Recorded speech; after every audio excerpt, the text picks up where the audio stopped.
یہ ہے تو خزیون سے معنی تو اور بنتا ہے نا صحیح، لیکن سامنے جو نبی ہے کیا کریں، شرمندہ ہی کہہ سکتا ہوں. ویسے تو اس کا معنی رسوا بنتا ہے، رسوا، اور رسوائیوں کا تعلق نبی سے کیا ہے.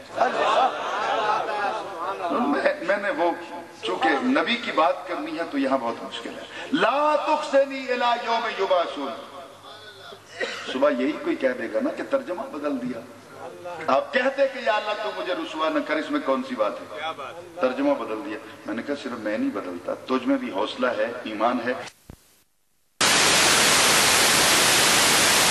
کیا ومکر اللہ، اللہ نے تدبیر فرمائی. ان المنافقین یخادعون اللہ، منافقوں نے اللہ سے دھوکہ کیا. وہو خادعهم، اللہ نے ان سے بدلہ لیا. مقابلے میں دھوکہ نہیں کرتا اللہ تعالیٰ. اسی طرح یہاں بھی ہم حد ادب میں رہتے ہو، یا اللہ مجھے شرمندہ نہ کرنا. الی یوم یبعثون، یبعثون جمع ہے، جس دن سب اٹھائے جائیں گے، شرمندہ مجھے نہ کرنا. اٹھائے سارے جائیں گے، نہیں سمجھا سکا، اٹھائے تو سارے جائیں گے نا. کسی اور کو بھی تو ضرورت ہے، کسی اور کے لیے بھی مانگ لیں، کسی اور کو بھی شرمندگی سے بچا لیں. لیکن کہتے ہیں نہیں سارے کھڑے ہوں گے، باقیوں کے لیے تیری مرضی. لا تخزنی، مجھے نہیں شرمندہ کرنا، مجھے نہیں شرمندہ. حتیٰ کہ اپنی اولاد کے لیے بھی نہیں کہہ رہے، اپنے غلاموں کے لیے بھی نہیں کہہ رہے. لا تخزنی، صرف مجھے تو قیامت والے دن شرمندہ نہ کرنا. ادھر چل مدینے، میرے آقا چپ رہتے ہیں. اللہ بولتا ہے یوم لا یخزی اللہ النبی. اے نبی قیامت آنے تو دے، میں تجھے شرمندہ نہیں کروں گا. یوم لا یخزی اللہ النبی، یوم لا یخزی اللہ النبی. آنے تو دے میدان حشر. اے نبی اللہ تجھے شرمندہ نہیں کرے گا، صرف تجھے نہیں، والذین آمنوا معہ.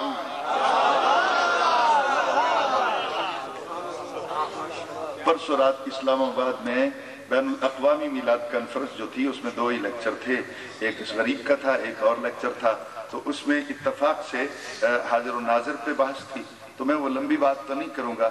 ایک بات جو اس دن میرے مالک نے کرم کیا اور وہاں جو ایک پوائنٹ آؤٹ ہوا وہ آپ سے شیئر کر لیتا ہوں، شاید آپ کو بھی بات پسند آ جائے. وہ ہوتا ہے کہ سرکار ناظر ہے نا، فاعل ہے تو فعل نظر ہوا.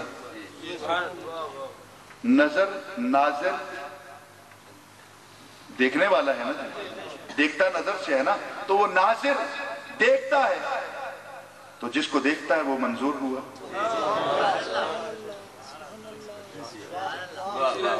غور سے میری بات کو سنیے گا، آپ سارے بیٹھے، میں ہوں نالائق سے آدمی. ناصر ہے نبی، دیکھتا کس کو ہے؟ غلاموں کو، تو ہم ہوئے اس کے منظور. تو جو نبی کو منظور ہو جائے اس کے لیے عذاب کیسا، دوزخ کیسی. جو نبی کی نظر میں منظور ہو جائے، باقی حاضر و ناظر کے مسئلے اپنی جگہ پہ رہے، جو نبی کی نظر میں منظور ہو جائے اس کے لیے عذاب کیسا. تو اس لیے اللہ نے دوزخ کو بھی بھرنا تھا نا، تو کچھ کو بنا دیا نبی کو ناظر ماننے والا کہ یہ منظور ہو جائے، کچھ کو انکار کرنے والا بنا دیا. نہ یہ منظور ہو سکے نہ یہ بن سکے.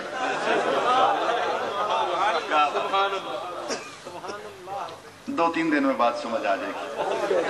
اب ذرا غور سے میری بات کو سنیے گا. کہا یوم لا یخزی اللہ النبی والذین آمنوا معہ. صرف آمنوا نہیں، معہ کی شرط ہے. صرف ایمان نہیں، ایمان لانے کے بعد جو تیرا نوکر رہے، ایمان لانے کے بعد جو تیرے ساتھ رہے، ایمان لانے کے بعد جو غلامی کرتا رہے، اس کے لیے میرا وعدہ ہے حشر کا دن آنے تو دے.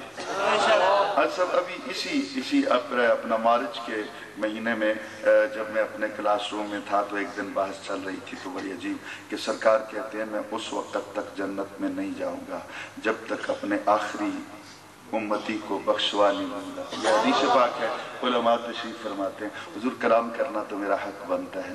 میں نے اس پہ سوچا، اپنے اسٹوڈنٹس کو جو میں نے اس پہ لیکچر دیا وہ یہ ہے کہ ذرا غور تو کیجیے. سرکار کھڑے ہیں، جنت میں جاتے نہیں. اللہ پوچھتا ہے کیوں؟ کہا تو نے وعدہ کیا تھا شرمندہ نہیں کروں گا، وہ تو دوزخ میں چل رہا ہے. اب اس کو چھوڑ کے چلا جاؤں تو یہ شرمندگی نہیں تو اور کیا ہے. یا اللہ میں سفارش کرتا ہوں اسے معاف کر دے. اللہ تعالیٰ اسے معاف کرے گا. جتنی دیر لگے گی اس کا حساب و کتاب کرنے میں اتنی دیر تک سرکار بھی کھڑے رہیں گے. اور یہ مسلمہ قاعدہ ہے, حدیث پاک سے ثابت ہے, جب تک سرکار جنت میں انٹر نہیں ہوں گے کسی نبی کے لیے دروازہ نہیں کھولنا چاہیے. اب میں نے کچھ کہنا ہے, تیار ہو کے بیٹھیے گا. کسی نبی کے لیے دروازہ نہیں کھلے گا جب تک سرکار نہیں جائیں گے, اور سرکار جاتے نہیں جب تک تو نہیں جاتا. سرکار کھڑے ہیں اکیلے نکل کے لائن سے, نبی سارے ایک سائیڈ پہ, ان کی امتیں ایک سائیڈ پہ. حضور کیا میں یہ کہنے کا حق رکھتا ہوں اس دن نبیوں کی امتیں وہاں کھڑے ہو کر اپنے نبیوں کو بھی دیکھیں گی, ہمارے لجپال کو بھی دیکھیں گی, اور رب کی بارگاہ میں عرض کریں گی کاش ہم بھی تیرے ہوتے.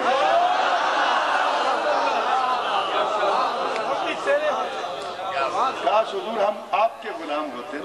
آپ جیسا لجپال کہاں سے ڈھونڈ کے لائیں کہ جنت نہیں قبول جب تک غلام ساتھ نہ چلے. ایک تو اس سے یہ ہوا, دوسرا یہ ہوا کہ سرکار نہ جائیں تو نبی بھی نہیں جا سکتے. اب دیکھیے ایک غلام پیچھے ہے, سرکار نہیں جا رہے, نبیوں کو بھی جانے کی اجازت نہیں.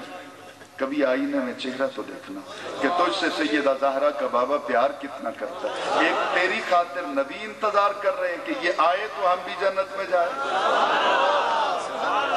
اور یہ کس کی وجہ سے ایسا ہوگا؟ سرکار کی وجہ سے ایسا ہوگا نا. ہمیں کون سے سرخاب کے پر لگے ہوئے, یہ سرکار کی وجہ سے ایسا ہوگا. اور سرکار نے میدان حشر میں کہاں کہاں عزت رکھنا. حضور والا انبیاء کرام اور اپنی امتوں کو لے کے پیش ہوں گے. اللہ پوچھے گا تم نے میرا حکم کیوں نہیں مانا؟ کہا ہمیں کسی نے بتایا ہی نہیں. اللہ نبیوں سے پوچھے گا تم نے بتایا نہیں. نبی عرض کریں گے یا اللہ تیرا پیغام ہم نے حرفن ان کو پہنچا دیا تھا. وہ انکار کر رہے ہیں کہ نہیں بالکل نہیں پہنچایا. اللہ تعالیٰ نبیوں سے پوچھے گا تمہارے پاس کوئی گواہ ہے؟ نبی کہیں گے ہے. کون ہے گواہ؟ مدینے والے کی امتی. ہم سب کو بلوا لیا جائے گا, ہم ہی گواہی دیتے ہو؟ ہم کہیں گے بالکل گواہی دیتے ہیں. کیا؟ یا اللہ تیرے نبی سچے ہیں, انہوں نے تیرا پیغام پہنچایا تھا. ہم گواہ کی حیثیت سے پیش ہوں گے. فوراً اپلیکیشن آ جائے گی دوسری امتوں کی طرف سے, یا اللہ یہ تو موقع پہ تھے ہی نہیں, گواہ کیسے؟ یہ کس طرح گواہ ہے؟ ان کی وٹنس تو قابل قبول ہی نہیں, مسترد کی جائے. خلاق عالم فیصلہ کرنے پہ اگر آئے کہ واقعی یہ تو موقع پہ ہے ہی نہیں, تم کس طرح گواہ بن رہے ہو؟ تمہاری صداقت پہ کس طرح یقین کروں؟ وَيَكُونَ الرَّسُولُ عَلَيْكُمْ شَهِيدًا. وَيَكُونَ الرَّسُولُ عَلَيْكُمْ شَهِيدًا. میں نے کہنا ہے اس کا ترجمہ, میں نے آسان لفظوں میں کہنا ہے, بالکل تیار ہو کے آپ بیٹھیں گے. وَيَكُونَ الرَّسُولُ عَلَيْكُمْ شَهِيدًا. قریب تھا کہ گواہی مسترد ہو جاتی, ہمیں باہر نکال دیا جاتا, اور میدان حشر میں ہم شرمندہ ہوتے. زہرا کے بابا آئے اور آ کے عرض کی مولا یہ بھی سچا ہے, یہ بھی سچا ہے.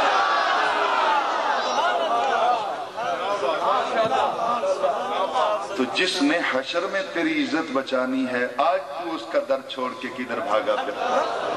آج تو اس کی سنتوں پہ عمل کیوں نہیں کرتا؟ آج اس نبی کی غلامی کا توق تو اپنے گلے میں کیوں نہیں ڈالتا؟ اب ذرا غور کیجئے, اپنی منزل کی طرف چلو. تو اللہ نے کہا کہ اے نبی میں تجھ سے وعدہ کرتا ہوں قیامت آنے دینا تجھے شرمندہ کروں گا, اور نہ ہی تیرے غلاموں کو,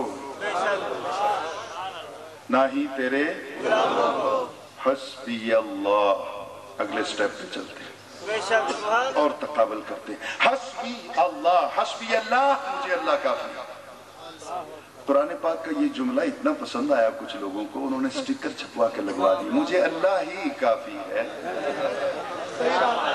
کسی کو اور کا نام نہیں لینا, بس بسوں میں لگوا دیے, اسٹیشنوں پہ لگوا دیے, گھروں میں بانٹ دیے. کہتے ہیں جناب بے فکر ہو, پیسے نہیں لیتے, لے جائے, عقیدے کا بیڑا غرق کر لیں. ہمیں اللہ ہی کافی ہے, اللہ ہی کافی ہے. یہ حضرت ابراہیم علیہ السلام کی دعا, 24 آور مانگتے ہیں. چکھا میں جاتے ہیں حسبی اللہ. بیٹے کی گردن پہ چھری رکھی, حسبی اللہ.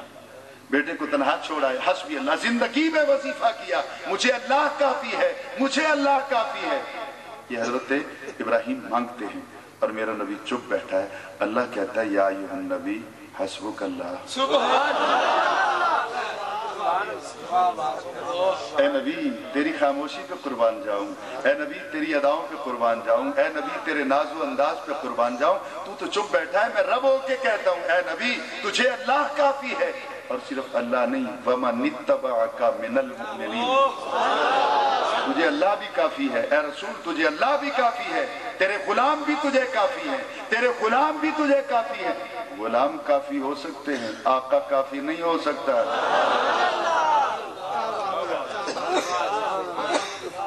حضور والا جی تو چاہتا تھا کہ اور بھی بات کروں، لیکن چونکہ پھر سفر بھی ہے اور صبح نوکری بھی کرنی ہے، اس کے بعد کل پھر دن کا پھر سفر ہوگا، یہ سلسلہ چلتا رہے گا۔